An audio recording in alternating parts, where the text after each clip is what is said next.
Le brouillard matinal enveloppait les ruelles de Vèze, ce quartier ouvrier de Lyon, où les façades grises portaient encore les cicatrices de l'industrie textile disparue. Camille Laurent poussait le rideau métallique de son atelier avec un grincement familier qui résonnait comme un aveu de fatigue. 37 ans, des mèches châtaines attachées en chignon serré, des mains qui racontaient une histoire que personne ne voulait lire. Ses doigts portaient des marques permanentes de la graisse, ces lignes noires, incrustées dans les plis de la peau, que même le savon industriel ne parvenait plus à effacer. Son alliance avait disparu 3 ans auparavant, enterrée avec Thomas dans le cimetière de la Guillotière. Ce qu'il lui avait laissé, ce n'était pas de l'or, mais du fer, des clés anglaises, des dettes et un atelier qui portait encore son nom sur l'enseigne délavée. À Lyon, tout le monde connaissait Camille Laurent, mais la connaître n'était pas la respecter.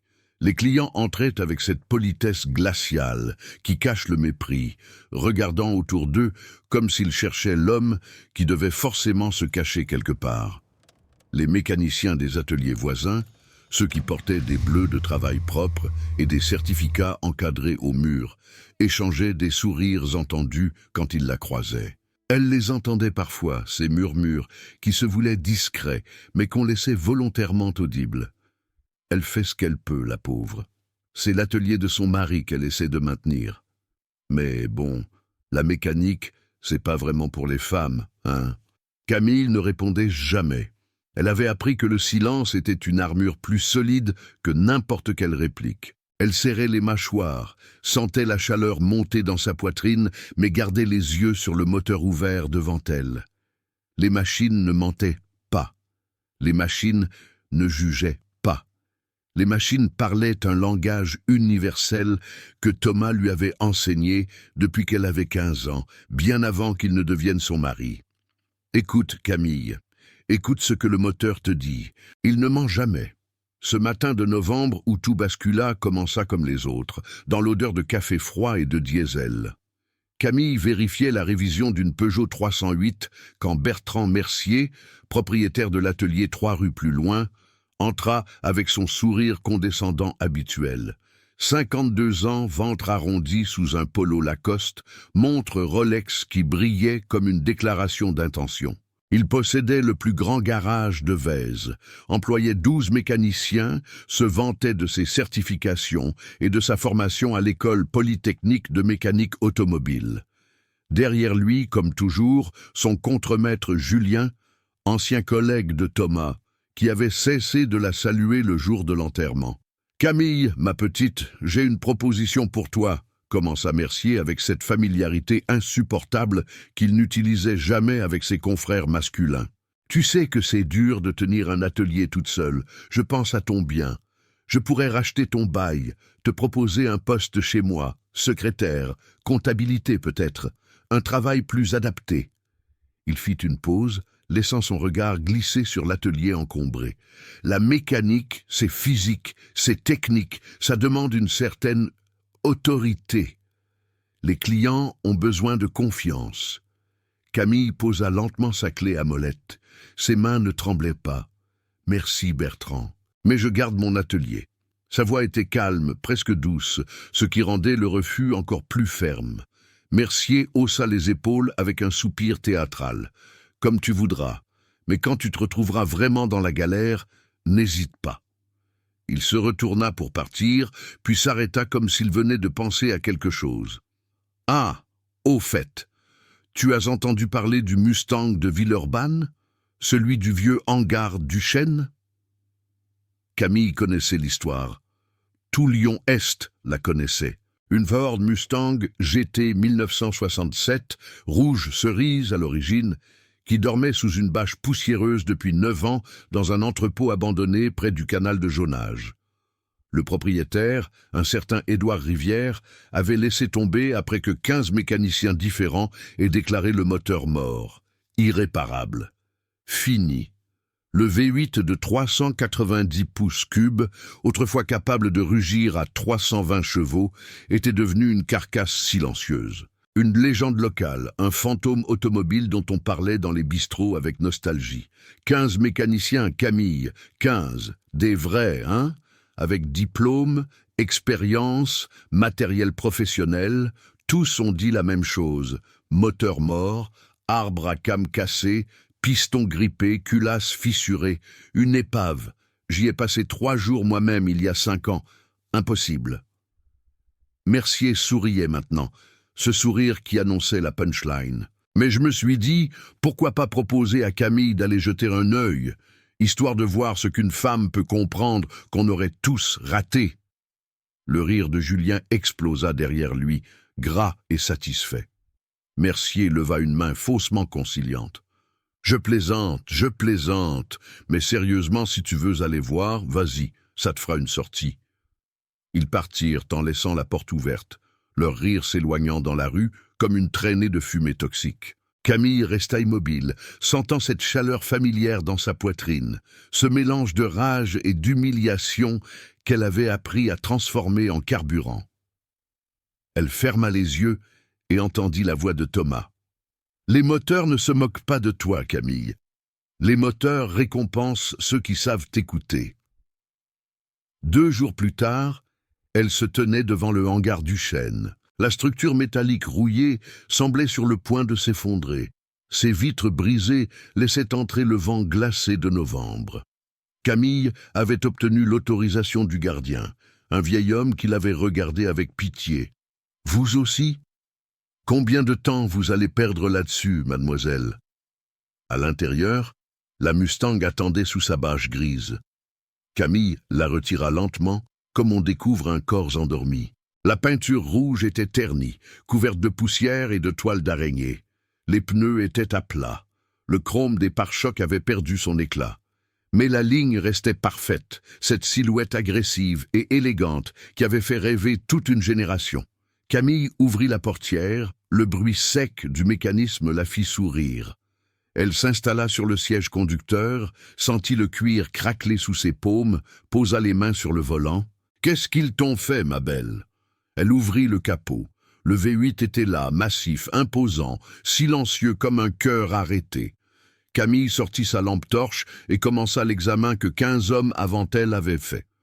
Mais elle ne cherchait pas ce qu'ils avaient cherché, elle cherchait ce qu'ils avaient raté. Parce que Thomas lui avait appris une chose essentielle. Quand tout le monde dit la même chose, pose-toi la question de ce que personne n'a regardé. Les jours suivants, Camille revint au hangar après avoir fermé son atelier.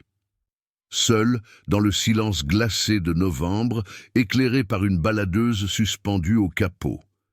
Elle démonta, examina, testa. Ses mains travaillaient avec la précision d'une chirurgienne. Elle vérifia la compression des cylindres, correcte. L'arbre à cames, intact. Les pistons, libres. La culasse, aucune fissure. Partout où les autres avaient diagnostiqué la mort, elle trouvait la vie endormie. Alors où était le problème? Si vous croyez que le talent et la détermination méritent le respect, laissez votre like maintenant. Abonnez-vous à cette chaîne pour suivre des histoires qui toucheront votre cœur. Et commentez en bas pour me dire d'où vous regardez cette vidéo. Je veux savoir de quelle partie du monde vous me suivez. Camille Laurent était née à Villefranche-sur-Saône, fille unique d'un couple d'instituteurs qui voyaient en elle un avenir académique brillant. Mais à 15 ans, elle avait rencontré Thomas Laurent dans le garage de son oncle pendant les vacances d'été. Thomas avait 19 ans, des mains noircies de cambouis et un sourire qui illuminait les journées grises. Il réparait une Citroën DS sous le regard admiratif de Camille. « Tu veux apprendre ?» lui avait-il demandé simplement. Ce jour-là avait changé sa vie. Camille découvrit qu'elle ne voulait pas enseigner l'histoire ou la littérature. Elle voulait comprendre comment les choses fonctionnaient, comment on pouvait redonner vie à ce qui semblait mort. Thomas devint son professeur, son meilleur ami, puis son amour. Il lui enseigna tout, la mécanique des moteurs thermiques, la lecture des schémas électriques, l'art délicat de diagnostiquer par le son et le toucher. Un bon mécanicien, Camille, c'est comme un médecin. Il écoute, il observe, il touche. Il ne devine pas, il sait.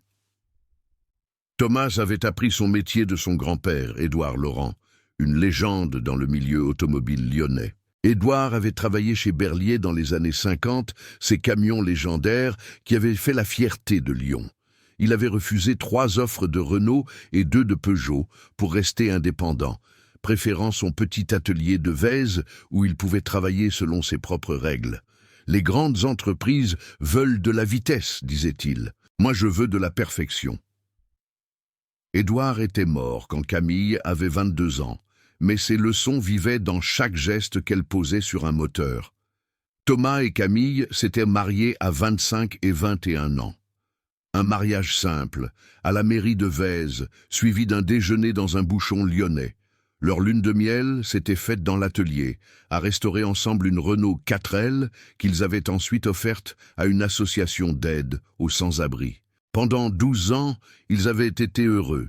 L'atelier tournait bien, leur réputation était solide, les clients fidèles.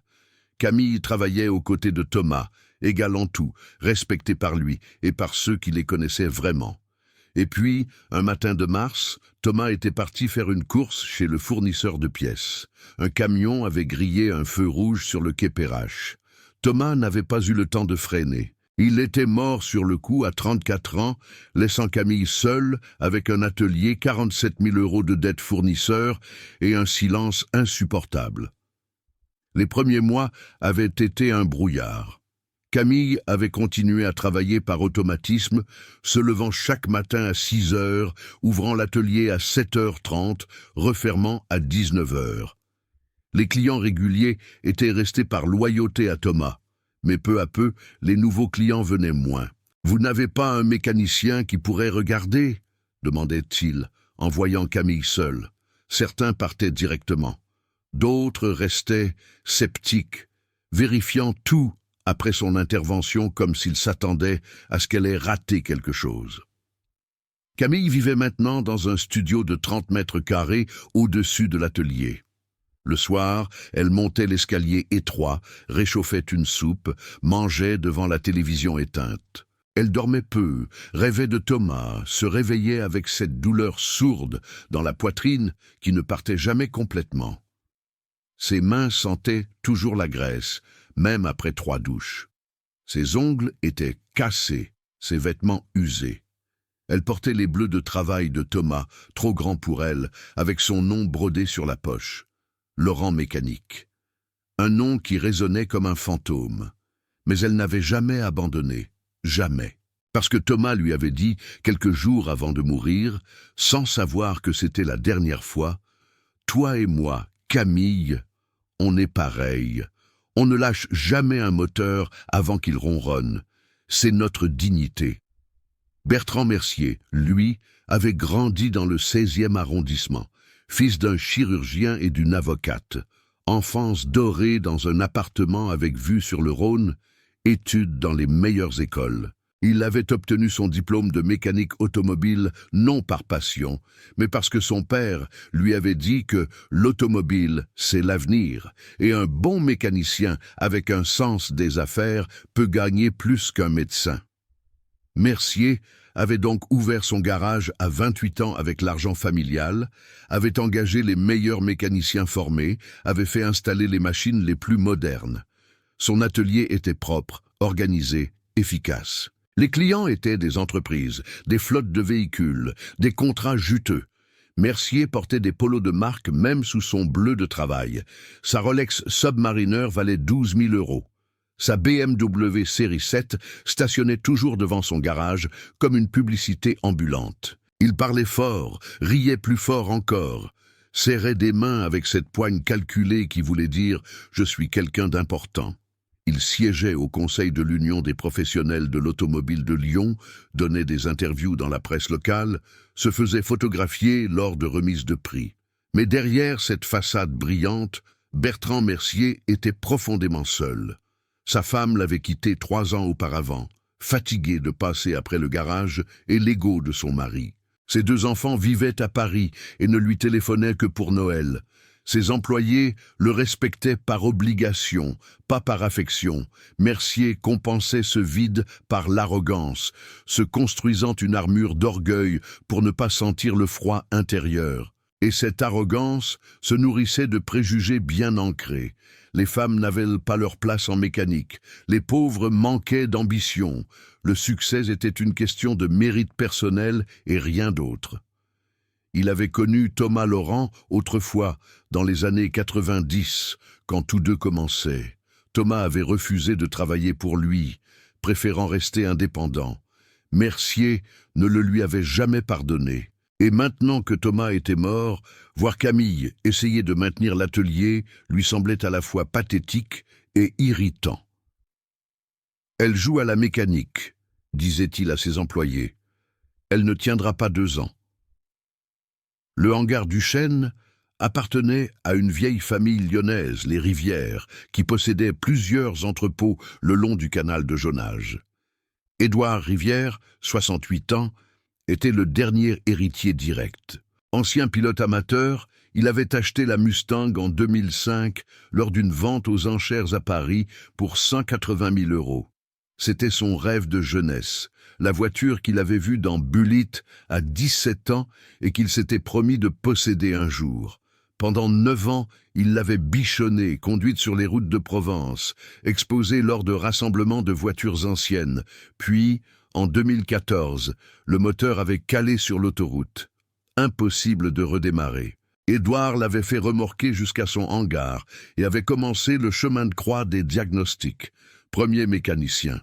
Arbre à cam défaillant, 8 000 € de réparation. Deuxième mécanicien. Non, c'est la culasse qui est fissurée, 12 000 €. Troisième. Les deux en fait plus les pistons. On parle de 25 000 € minimum. 15 mécaniciens, 15 diagnostics différents, des dizaines de milliers d'euros engloutis en examen, démontage partiel, essais ratés. En 2019, Édouard avait renoncé. Son médecin lui avait diagnostiqué un cancer de la prostate. Les traitements étaient coûteux, il avait d'autres priorités. La Mustang était devenue un symbole douloureux de l'échec, un rêve brisé qu'il avait recouvert d'une bâche et qu'il essayait d'oublier. « Ce moteur est mort », avait-il dit à son fils Antoine. « Un jour, on la vendra pour pièces détachées. » Mais le gardien du hangar, Henri Jouffret, avait un faible pour cette Mustang. 73 ans, ancien mécanicien lui-même, il venait parfois soulever la bâche et passer la main sur le capot rouge terni. « Dommage », murmurait-il, « une beauté pareille qui ne roulera plus. » Quand Camille était venue demander l'autorisation de regarder, Henri l'avait observé longuement. « Vous êtes la veuve Laurent, non? J'ai connu votre mari. Bon gars, bon mécanicien. » Il avait hésité. « Mais ce moteur, mademoiselle, 15 pros ont essayé. Je dis pas ça méchamment, mais... » Camille avait souri doucement. « Je sais. Je veux juste écouter. » « Écouter ?» Henri avait froncé les sourcils. « Vous ne pouvez pas démarrer, justement. »« On peut toujours écouter, monsieur Jouffret. Un moteur parle même quand il ne tourne pas. » C'était la 4e nuit que Camille passait dans le hangar. Novembre dehors, 3 degrés à peine, son souffle formant des nuages de vapeur sous la baladeuse. Elle avait démonté le carburateur, vérifié chaque gicleur, chaque canal. Impeccable. Elle avait testé l'allumage électronique, remplacé provisoirement les bougies. Étincelle parfaite. Elle avait vérifié la distribution, fait tourner manuellement l'arbre à cam. Synchronisation correcte. Tout était correct, tout fonctionnait. Alors pourquoi ce moteur refusait-il de vivre? Camille s'assit sur le sol froid du hangar, le dos contre le pneu avant. Elle ferma les yeux, fatiguée, découragée pour la première fois. « Thomas, » murmura-t-elle dans le silence, « qu'est-ce que je rate? Qu'est-ce qu'ils ont tous raté ?» Elle pensa à Mercier, à son sourire condescendant, à ses 15 mécaniciens diplômés et certifiés. Elle pensa au regard de pitié, au murmure dans son dos, à cette solitude écrasante qui l'attendait chaque soir dans son studio. Et puis, dans le silence, elle entendit la voix de Thomas. Pas une hallucination, juste un souvenir si clair qu'il semblait réel. Quand tout est correct mais que rien ne marche, Camille cherche ce qui manque. Pas ce qui est cassé, ce qui manque. Camille rouvrit les yeux. Ce qui manque. Elle se releva lentement, s'approcha à nouveau du moteur. Elle avait vérifié tout ce qui était là, mais avait-elle cherché ce qui devrait être là et qui ne l'était pas? Elle ralluma sa lampe, examina le circuit d'allumage encore une fois. Et là, presque invisible, elle le vit. Un fil de masse, pas débranché, pas coupé, absent. Quelqu'un, à un moment donné, lors d'une des 15 interventions, avait retiré un fil de masse secondaire et avait oublié de le remettre. Un fil de masse de 8 mm de diamètre, valeur 2 €. Sans ce fil, le circuit électrique ne se fermait jamais complètement. L'étincelle partait mais ne se stabilisait pas. Le moteur recevait tous les bons signaux sauf un, le plus basique, le plus élémentaire. Les mains de Camille tremblaient légèrement quand elle fabriqua un fil de remplacement avec du matériel qu'elle avait apporté. 8 mm de câble de cuivre, 2 cosses serties, 3 minutes de travail. Elle le connecta à sa place, entre le bloc moteur et le châssis. Puis elle recula, le cœur battant. Elle monta dans la Mustang, posa les mains sur le volant. « Allez, ma belle, montre-leur qui tu es vraiment. » Elle tourna la clé de contact. Le démarreur grogna. Une fois, 2 fois, 3 fois, et le V8 de 390 pouces cubes, silencieux depuis 9 ans, explosa dans un rugissement qui fit trembler les vitres brisées du hangar. Le son était assourdissant, magnifique, brutal. Camille sentit les vibrations remonter dans son corps, à travers le volant, à travers le siège. Elle éclata en sanglots, les mains toujours sur le volant, tandis que le moteur ronronnait maintenant avec la régularité d'une horloge suisse. 320 chevaux réveillés d'un sommeil injuste, 9 ans de silence brisés en un instant. Elle laissa tourner le moteur 15 minutes, écoutant chaque note de sa symphonie mécanique. Parfait. Absolument parfait. Puis elle coupa le contact, essuya ses larmes et sortit du hangar dans la nuit glacée de novembre. Demain, elle préviendrait le gardien. Demain, elle expliquerait. Mais ce soir, elle voulait juste savourer ce moment. Seule, comme toujours. Le lendemain matin, Henri Jouffret téléphona à Édouard Rivière. « Monsieur, je sais que ça va vous sembler fou, mais la dame mécanicienne a fait démarrer la Mustang. » Silence au bout du fil. « Henri, vous avez bu ?»« Non, monsieur, je l'ai entendu. Je l'ai vu. Le moteur tourne. » Autre silence. « J'arrive. » Édouard Rivière arriva 1 heure plus tard, accompagné de son fils Antoine et de 2 mécaniciens qu'il avait fait venir en urgence pour vérifier cette histoire invraisemblable. Camille les attendait devant le hangar, petite silhouette en bleu de travail, mains dans les poches. Édouard la regarda de haut en bas. 68 ans, costume 3 pièces gris, canne en bois précieux. Visage dur, marqué par la maladie et les déceptions. « Vous êtes la personne qui prétend avoir réparé ma Mustang ?»« Je ne prétends rien, monsieur. J'ai fait mon travail. 15 mécaniciens professionnels ont échoué. Vous comprendrez mon scepticisme. » Camille ne répondit pas. Elle ouvrit simplement la porte du hangar. La Mustang était là, capot fermé, rutilante sous la lumière du matin qu'elle avait pris soin de nettoyer. Édouard s'approcha lentement, comme on approche d'un fantôme. Il caressa le capot du bout des doigts. « Montrez-moi. » Camille monta dans la voiture, tourna la clé. Le V8 rugit instantanément. Le son emplit le hangar, rebondit sur les murs métalliques, résonna comme un cri de victoire. Édouard Rivière devint blanc. Ces 2 mécaniciens se regardèrent, bouche ouverte. Antoine toucha l'épaule de son père. « Papa, c'est elle. C'est vraiment elle. » Camille coupa le moteur et descendit. Édouard la fixait maintenant avec une intensité troublante. « Expliquez-moi, comment ?» Un fil de masse manquant, retiré lors d'une intervention précédente et jamais remis. Coût de la pièce, 2 €. Le silence qui suivit était si profond qu'on entendait le vent siffler à travers les vitres cassées. L'un des mécaniciens, un homme d'une 50aine d'années, cheveux gris, s'approcha du moteur. « Impossible. J'ai vérifié tout le circuit électrique il y a 3 ans. Tout. » Camille le regarda calmement. « Vous avez vérifié ce qui était là, pas ce qui manquait. Mais Mais comment vous avez su? Parce que j'ai écouté, vraiment écouté. Édouard Rivière s'assit sur un vieux bidon renversé, comme si ses jambes ne le portaient plus. 2 euros, 9 ans, 15 mécaniciens, des dizaines de milliers d'euros de diagnostic. Il leva les yeux vers Camille. Qui êtes-vous? Camille Laurent. Je tiens l'atelier Laurent Mécanique à Vèze. Laurent. Édouard fronça les sourcils. Thomas Laurent? C'était mon mari. Il est décédé il y a 3 ans. Édouard hocha lentement la tête. Je me souviens de lui, un excellent mécanicien. Il a refusé un contrat de maintenance de mes camions parce qu'il ne voulait pas dépendre d'un seul client. Un homme de principe. Il se leva péniblement. Et il vous a enseigné. Lui et son grand-père. Édouard Laurent? Le Berlier? Vous le connaissiez? De réputation. Une légende dans le métier.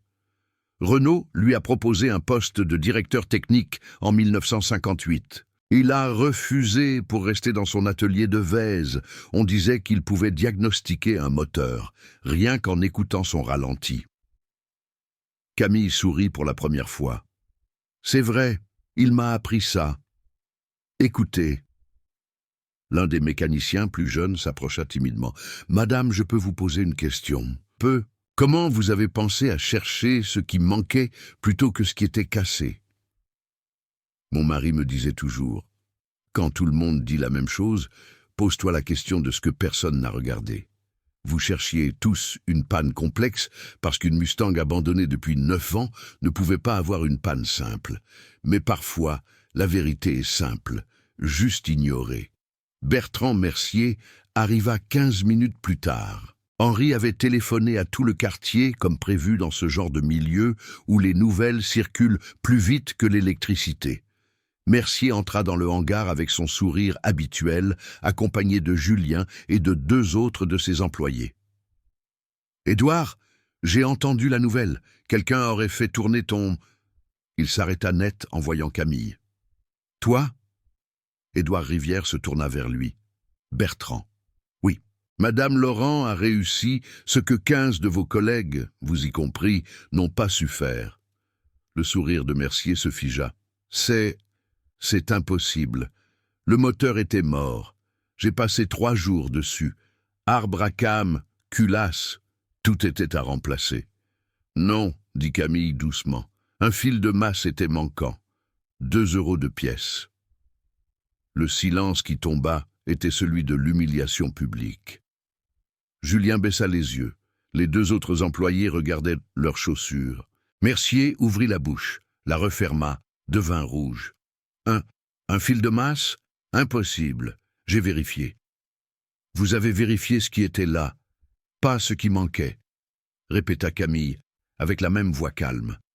Mercier fit un pas vers elle, le visage crispé. Vous vous moquez de moi? Vous, une petite mécanicienne qui joue dans son atelier miteux, vous osez me dire que j'ai raté un fil de 2 euros? Bertrand, intervint Édouard Rivière d'une voix glaciale. Contrôlez-vous. Mais Mercier ne s'arrêta pas. C'est quoi le message, hein? Que les femmes sont meilleures que nous? Que vous pouvez faire notre boulot? Vous avez eu de la chance, c'est tout, de la chance. Antoine Rivière s'approcha. 35 ans, costume impeccable, regard dur.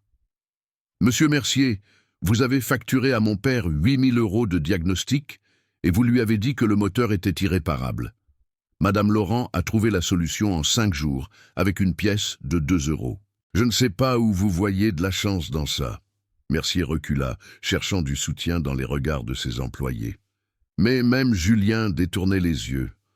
Le jeune mécanicien qui avait posé la question à Camille murmura « Patron, elle a raison.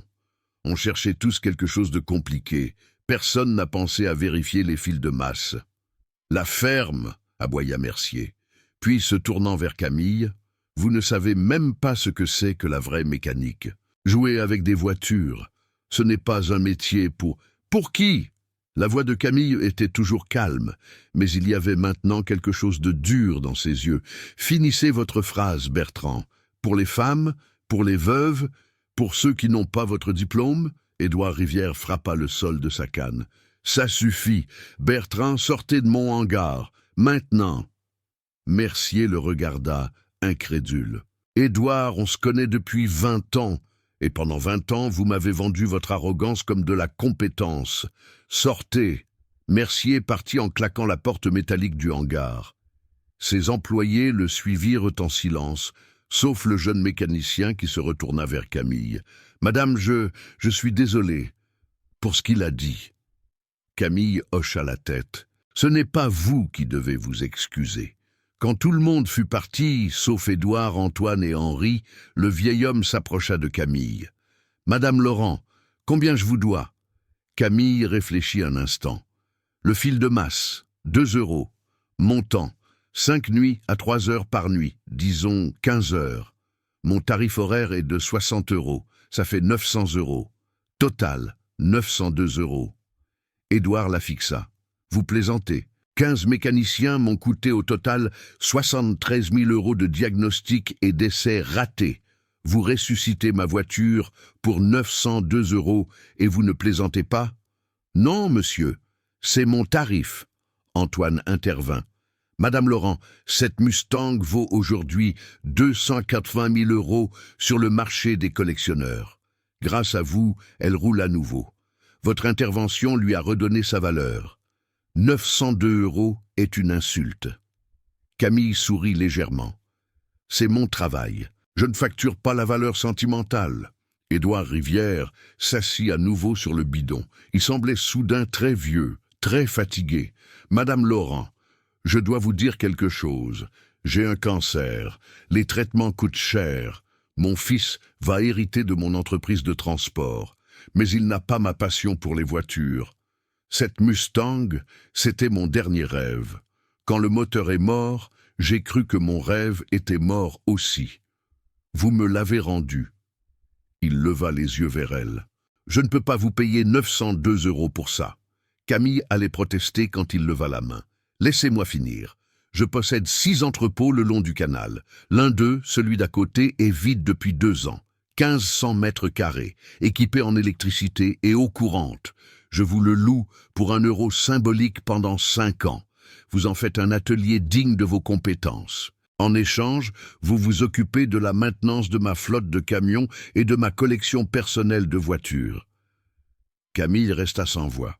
« Monsieur, je ne peux pas accepter. »« Pourquoi ? » ?»« Parce que c'est trop. »« Non, » dit Antoine.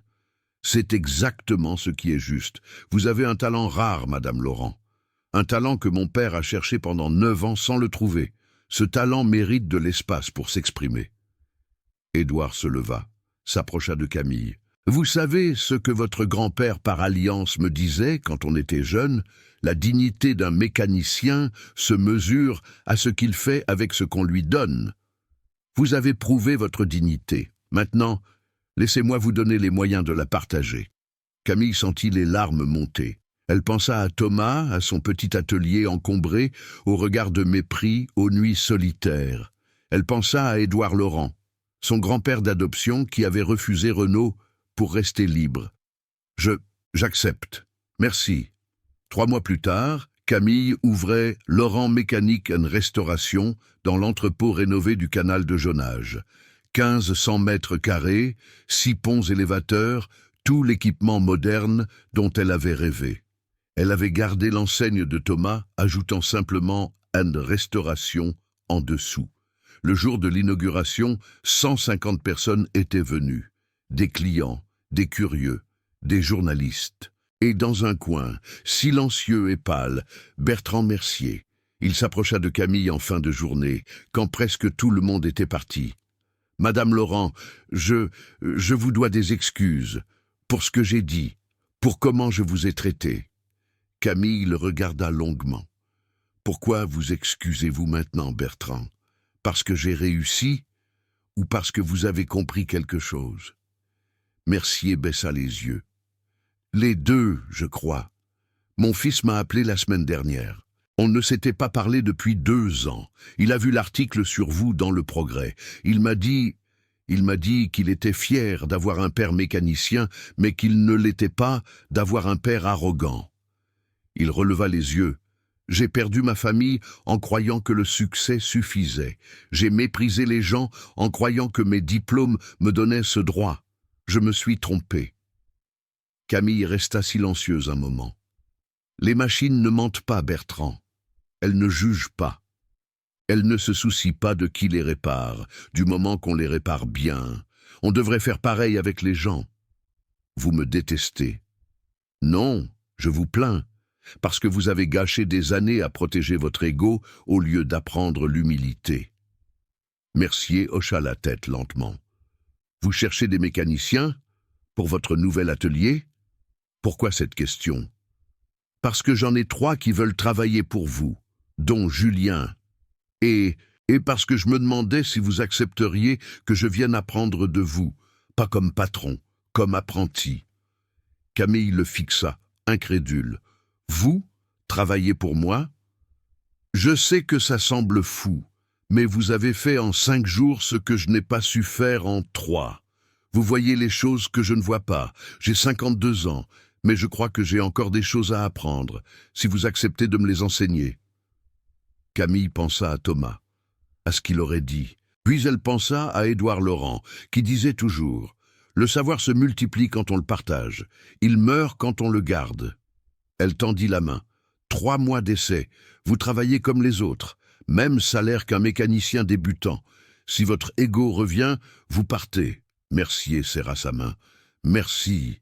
6 mois après l'inauguration, Camille employait 12 mécaniciens, dont 3 femmes qu'elle avait formées elle-même. L'atelier avait signé des contrats avec 4 entreprises de transport, restauré 23 voitures de collection, et formait maintenant des apprentis en difficulté dans le cadre d'un programme social financé par Édouard Rivière. Bertrand Mercier travaillait toujours là, silencieux, humble, apprenant à écouter les moteurs comme Camille le lui enseignait. Son fils était venu le voir un dimanche, et ils avaient passé l'après-midi ensemble pour la première fois en 3 ans. 1 an après, Camille recevait le prix de l'artisan lyonnais de l'année, remis par le maire de Lyon en personne. Dans son discours, elle parla de Thomas, d'Édouard, de la dignité du travail bien fait. Elle parla de tous ceux qui sont jugés avant d'être écoutés, méprisés, avant d'être connus. Elle termina par ces mots. Un moteur ne ment jamais. Il ne juge pas celui qui le répare. Il récompense simplement celui qui sait l'écouter. Les êtres humains devraient faire pareil. Édouard Rivière était dans la salle, affaibli par la maladie mais souriant. À côté de lui, la Mustang rouge cerise, parfaitement restaurée, brillait sous les projecteurs. Après la cérémonie, il s'approcha de Camille. « Madame Laurent, je vais vous faire un dernier cadeau. Enfin, pas vraiment un cadeau. Un héritage. Monsieur Rivière, je ne comprends pas. Je meurs, Camille. Les médecins me donnent 6 mois. Mon fils hérite de l'entreprise, mais la Mustang ira à quelqu'un qui la mérite. Quelqu'un qui lui a redonné vie. Vous. » Camille secoua la tête, les larmes aux yeux. « Non, c'est votre rêve. C'était mon rêve. Maintenant, c'est votre héritage. Vous en prendrez soin mieux que moi. Et un jour, quand vous la vendrez ou la transmettrez, vous raconterez cette histoire. L'histoire d'un fil de masse à 2 € qui a changé des vies. » Édouard Rivière mourut 4 mois plus tard, entouré de sa famille. Camille assista aux funérailles, conduisant la Mustang dans le cortège. Elle la gara devant l'église, moteur ronronnant parfaitement, et pensa qu'Édouard aurait aimé ce dernier hommage. 2 ans après l'ouverture de l'atelier, Laurent Mécanique & Restauration était devenu une référence nationale. Des collectionneurs venaient de toute la France pour faire restaurer leurs véhicules par Camille et son équipe. L'atelier avait lancé une école de formation gratuite pour les jeunes en décrochage scolaire, financée par les bénéfices et par une fondation créée par Antoine Rivière en mémoire de son père. Bertrand Mercier travaillait toujours là, mais maintenant comme chef d'équipe. Il avait vendu son grand garage, divorcé officiellement, et reconstruit lentement sa relation avec ses enfants. Un soir, alors qu'ils fermaient l'atelier ensemble, il dit à Camille « Vous m'avez sauvé, pas juste professionnellement, humainement. » Camille sourit. « Non, Bertrand, vous vous êtes sauvé vous-même. J'ai juste tenu le miroir. » L'histoire de la Mustang et du fil de masse à 2 euros devint une légende dans le milieu automobile français. Des journalistes écrivirent des articles, des écoles de mécanique l'utilisèrent comme exemple pédagogique. Mais pour Camille, l'essentiel n'était pas la gloire. L'essentiel était ce moment, chaque matin, quand elle ouvrait l'atelier et entendait le bruit familier des moteurs, le rire de ses apprentis, les discussions techniques de son équipe. Elle pensait souvent à Thomas, se demandant s'il serait fier. Elle imaginait qu'il l'était. Elle pensait à Édouard Laurent, le grand-père qu'elle n'avait connu que trop brièvement, et se disait qu'elle honorait son héritage. Et parfois, quand elle travaillait tard le soir sur une restauration difficile, elle entendait encore sa voix. « Écoute Camille, écoute ce que le moteur te dit.